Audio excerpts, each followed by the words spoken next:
Tani që janë të Edi Rams, lexoj që të gjithë janë temërur prej tij. Të gjithë pa përjashtim.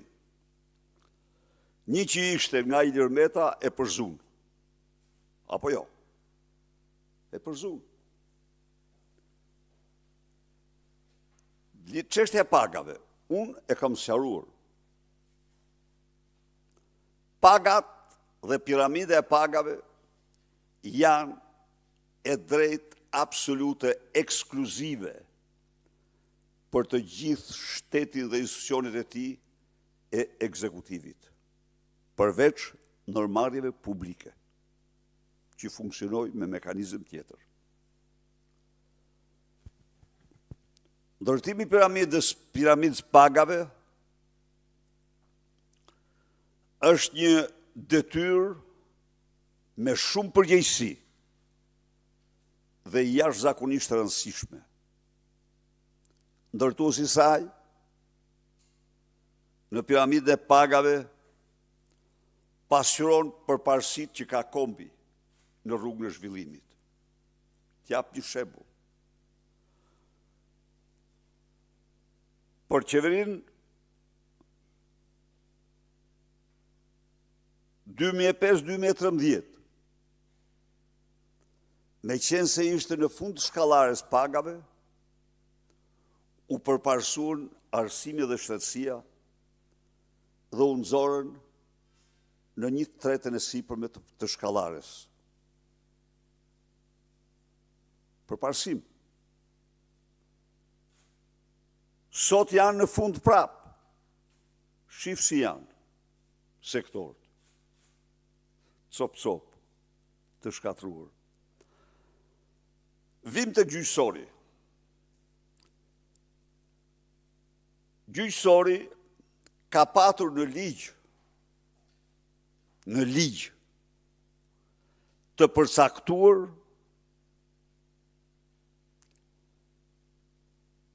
mënyrën ose normat dhe mënyrën e rritjes së pagave. Ligji imponon të qeverisë, mbasi e kishte votuar atë ligj, që të respekton të ligjin, por hirës vërtetës. Në atë shkallare pagash, një prokuror i antikorrupsionit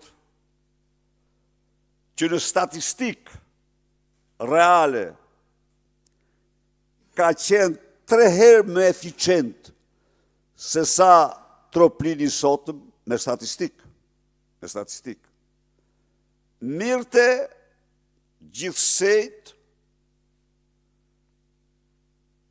pothuajse 5 herë më pak se sa Altin Troplini sot. Mirte rreth 1.400-1.600 euro. Po kështu gjykatësit, dhe asnjëherë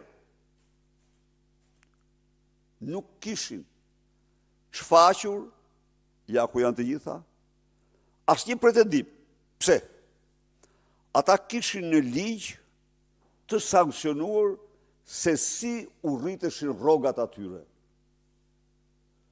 Kam dash të bëj një ndërhyrje, në favor. Kam dash të bëj se kishte mundësi. Jo, thanë, ne kërkojmë, e kemi të mirë ligjin, sepse ligjin e kishin ndërtuar kishin ndërtuar ata mbi bazën e eksperiencës, mbi bazën e meritës, kishin vu, nuk ishte një ligj, ishte një ligj shumë i mirë, dhe rriste çdo vit. Nuk ishte diskutim që ata nuk, domethënë, atyre u amortizoshin çdo vit pasojat e inflacionit. Po. Tani, çfarë bëri ky? Erdhi ky me vllahic dhe stër vllahic, përmbysi piramidën e pagave. Ky shakaxhi, zhgaravitus, që ka zero ide për shtetin, nuk kuptoj që po i vinë të kazmen. Po i vinë të kazmen në themel piramidës pagave, duke caktuar rrogat që i thoshte Vllahica, e cila raportet në komisioni i dërgonte nga zyra e tij, i mirte nga zyra e tij. Çdo gjykatës sot ka 100% të drejtë të mos pranojë piramidën ekzistuese. S'është çështja e niveleve. Është çështja sepse ky një prokurori në prokurorinë speciale i jep një rrogë 2 herë më të madhe se gjykatësit kushtetues. Ju më ndëgjuar çfarë thash për ta, po prapë të s'mund ta bëj shteti. Shteti është detyruar t'i qëndrojë hierarkisë. Ka hierarki. Dhe kjo hierarki përcakton rrogën më të lartë në Republikën e Shqipërisë, presidenti i Republikës. Pastaj tjetri e tjetri me radhë. Kurse ky vetë ka votuar piramidën, vetë ka votuar në kushtetut, ligjin. Ç'po kërkojnë shoqata e gjyqtarëve dhe gjykatësit? Të zbatojnë ligjin. Prandaj dhe unë nuk do isha kurrë në mbështetje të tyre, po të mos ishte kjo. Ky ka përmbys piramidën, ky është përgjegjësi kryesor. Hajde zgjidhë tani, nuk luhet me piramidën e rrogave. Urdhë. Çfarë ndodh tani? Na thot pak, si do e zgjidh? Si do ta zgjidh? Ata kanë të drejtë e Zotit, kanë të drejtë e kushtetues, kanë të drejtë e ligjit në pretendimin e tyre. Ndaj dhe ato të zeza që i bëri vendit e Edi Rama, ato duhet t'i paguaj 1 minutë më parë, të largohet. Kjo është e gjitha kjo.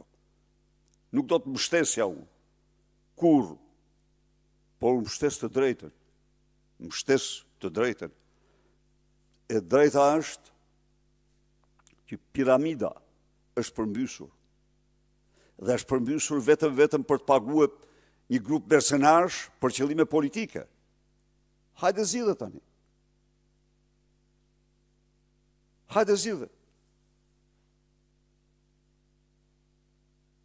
Prokurori i përgjithshëm merr gjysmën e rrogës një prokurori në skap. Shtet është ky. Leck është ky, së shtet.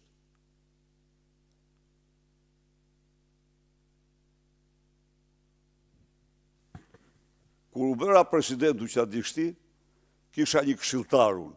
Këshilltari im me qenë se ishte ushtarak, mirë të një rrogë 60% më të lartë se unë. Po, eksakt.